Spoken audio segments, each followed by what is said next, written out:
दिन कोई भी हो और अपने नियम अपने ईश्वर के साथ समाहित होकर ही चलती है।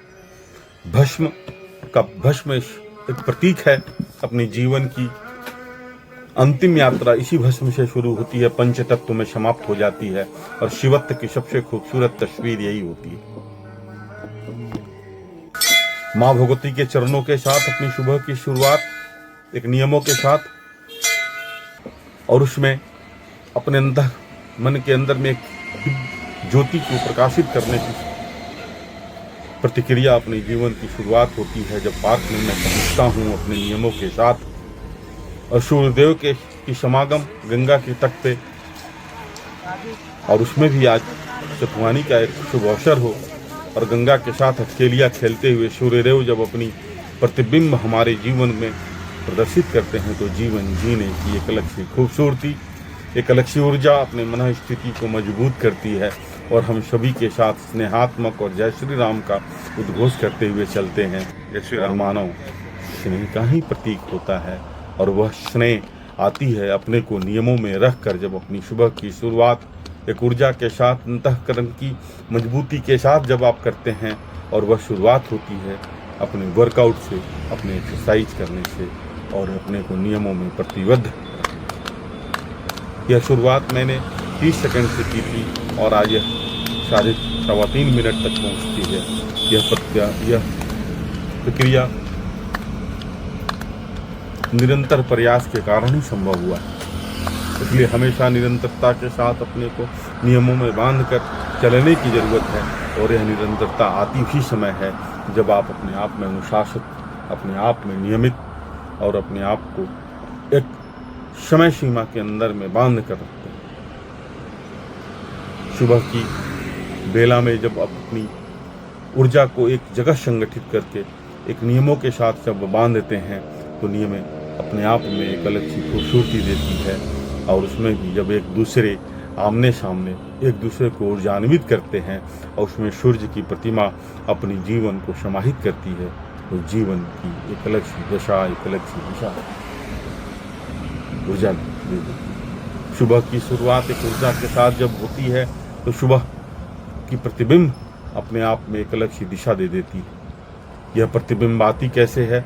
जब तक आप मोटिवेशन से कुछ नहीं होता है, मैं बार बार बोलता हूँ, मोटिवेशन से कुछ नहीं होता है, अनुशासन से ही मोटिवेशन का निर्माण होता है।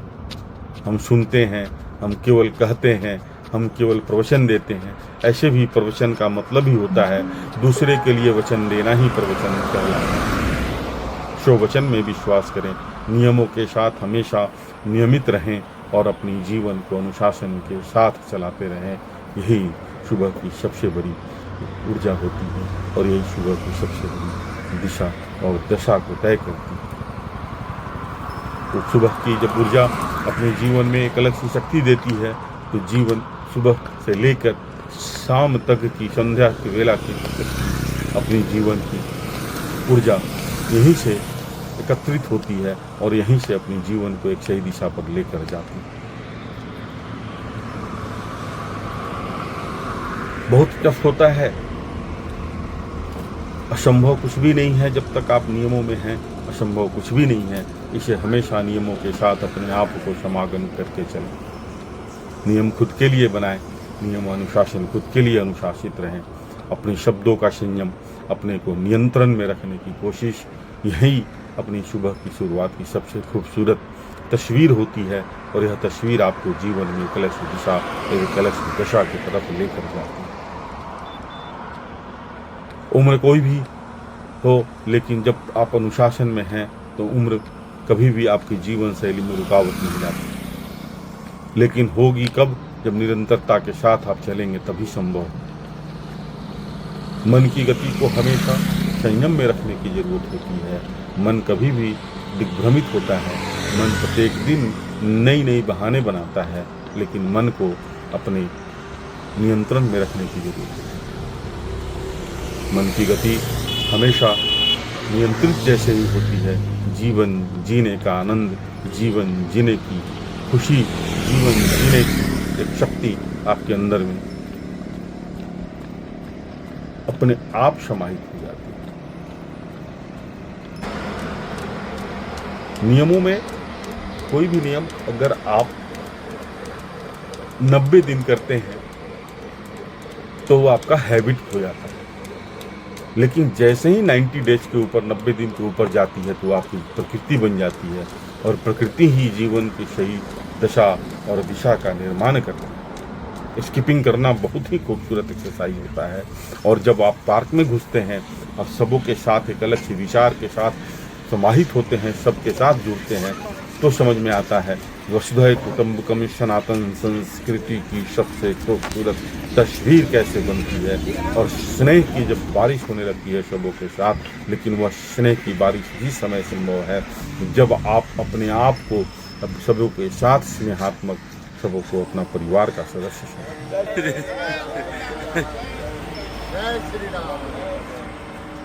पार्वती पते हर हर महादेव। उद्घोष स्नेह का प्रतीक बनता है। सनातन संस्कृति में हमेशा शब्दों से ऊर्जा भरती है, शब्दों से ही आपके जीवन में एक अलग सी शक्ति बढ़ती है। शब्द ही हमेशा संयम और मन की गति को हमेशा नियंत्रित करके चलता है। स्नेह की बारिश हमेशा शब्दों से होती है। हमेशा जय श्री राम बोलो। स्वस्थ रहें, हमेशा विचारों को हमेशा समृद्धता के साथ जब प्रस्तुत करेंगे, सभी आपके दूसरे साथ स्नेहात्मक रूप से चलते रहेंगे। हर एक्सरसाइज का, हर वर्कआउट का अलग तस्वीर है। अपने जीवन में हमेशा फिट रहना, हमेशा फितरत बनाकर चलने की जरूरत होती है। फिट रहने की जब आपके मन में मजबूत ख्याल आ जाती है तो अनुशासन खुद आपके जीवन के लिए सकारात्मक ऊर्जा देने लगती है। जीवन एक रहस्य है, उस रहस्य को समझने के लिए हमेशा स्वस्थ रहना होता है। और रहस्य की गुत्थी कभी सुलझती नहीं है। रहस्य अपने आप में एक रहस्य बना हुआ है, उसमें केवल आनंद की खोज करनी होती है, और आनंद की अनुभूति ही अपने जीवन को एक सही कला और सही दिशा पर लेती है। सुबह की जब मुस्कुराते हुए सूर्य की प्रकाश आपके चेहरे पर पड़ती है तो जीवन में एक अलग सी ऊर्जा, जीवन में एक अलग सी शक्ति, जीवन में एक अलग सी स्नेह की बारिश होती है। वह पुष्प बारिश से भी ज़्यादा खूबसूरत होती है, क्योंकि ईश्वर की जो खूबसूरती सुबह की होती है वो अपने आप में एक आशीर्वाद है, अपने आप में एक जीवन को एक सही प्रकाश की तरफ लेकर जाना। योग साधना का नाम होता है, और साधना संयम से आता है, नियंत्रण से आता है, और हमेशा स्नेहात्मक से आता है। इसलिए हमेशा स्नेहात्मक रहें, भावनाओं की कदर करें।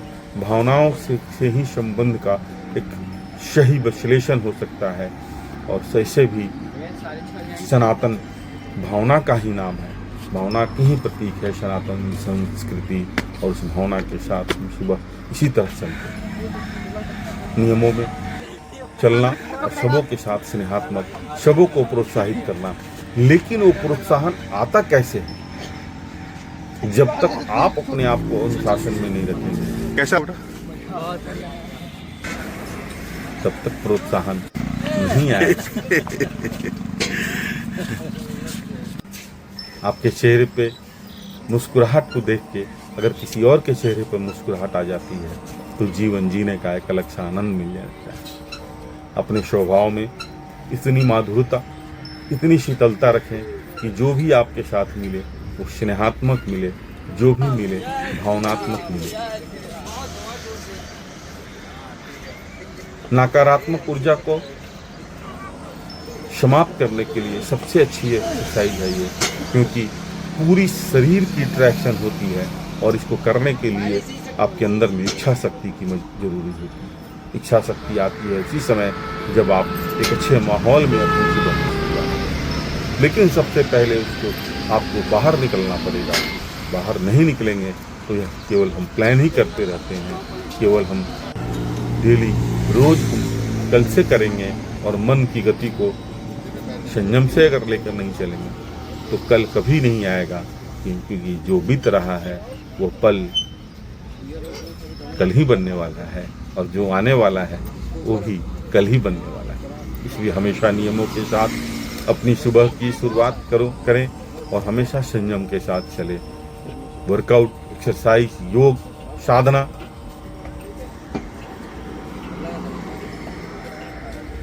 कोई भी एक्सरसाइज करने के लिए कोई उम्र की जरूरत नहीं होती है। बस अपने अंदर में दृढ़ इच्छा शक्ति को आपकी मजबूत जीवन शैली को हमेशा सही दिशा पर लेकर जाती है।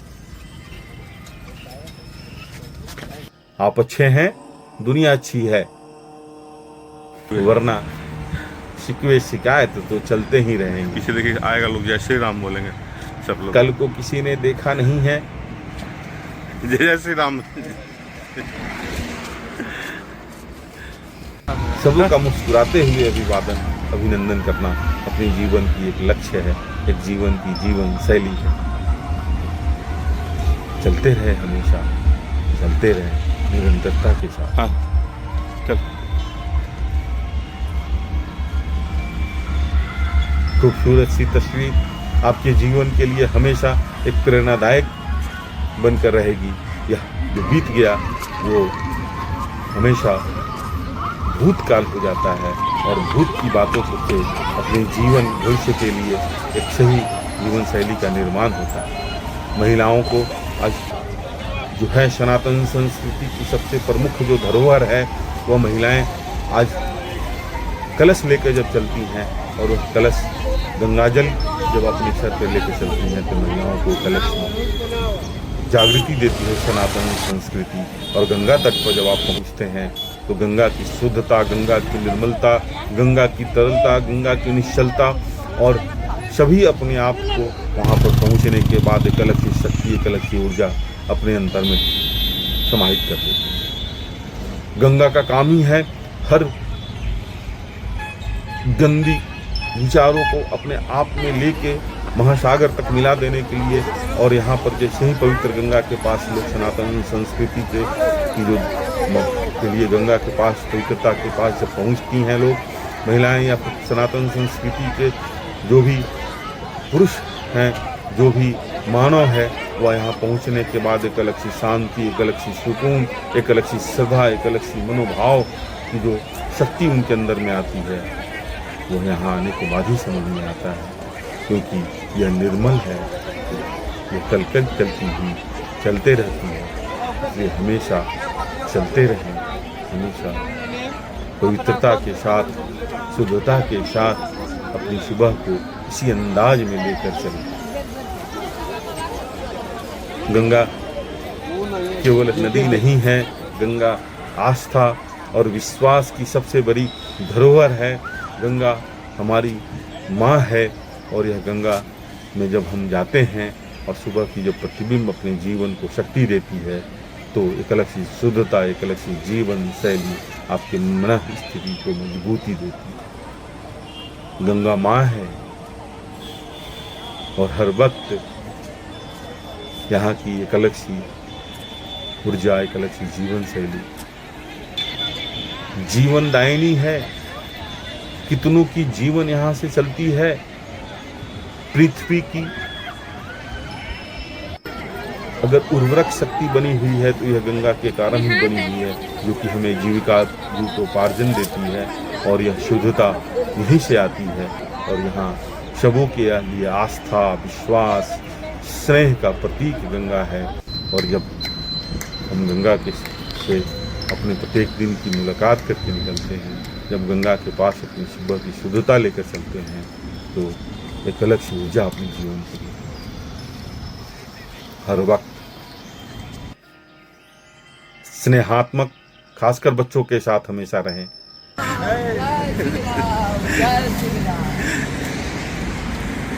और हमेशा सही दिशा पर लेकर चलें। सबों के साथ स्नेहात्मक रहेंगे, सभी आपके साथ स्नेहात्मक रहेंगे। इसलिए दुनिया बहुत छोटी है, आप अपनी सोच को हमेशा बृहत बना के रखें। और गंगा माँ है, उससे कहीं ज़्यादा अपनी माँ पर हमेशा, अपने पिता पर हमेशा, अपने घर के गार्जियनों के साथ हमेशा स्नेहात्मक रहें, सौहार्दपूर्ण रहें, परिवार ही जीवन की सबसे खूबसूरत मंदिर है। मंदिर में भटकने से कुछ नहीं होगा, मूर्ति के सामने सर पटकने से कुछ नहीं होगा। अपनी माँ के चरणों में अपनी सर को पटकें और उन्हें हमेशा स्नेहात्मक, क्योंकि यह जो जीवन है हमारी, जो हमारी शरीर है, यह माँ के द्वारा ही सृजित की हुई और इसी सृजन का प्रतीक है जो हम सभी एक दूसरे के साथ इस जीवन को लेकर चलते रहते हैं।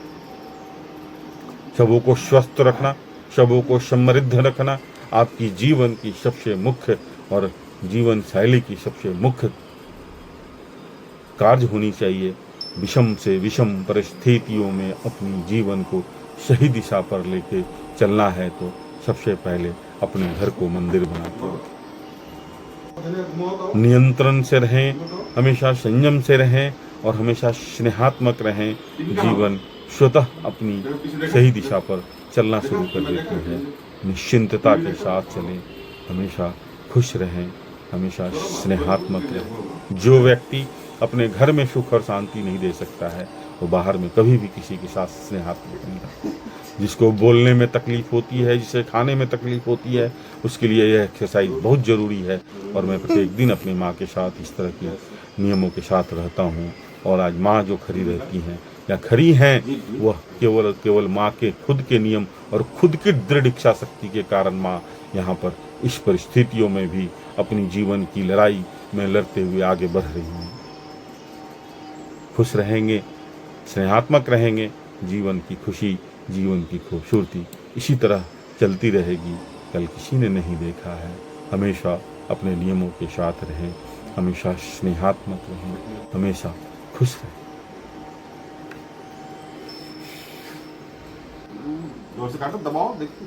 बहुत ही इससे माइग्रेन कम होता है, खाने में परेशानियां समाप्त हो जाती है, शरीर का हर नस हर नर्व एक्टिव हो जाता है जब आप इन सारे एक्सरसाइजों को प्रत्येक दिन करते हैं।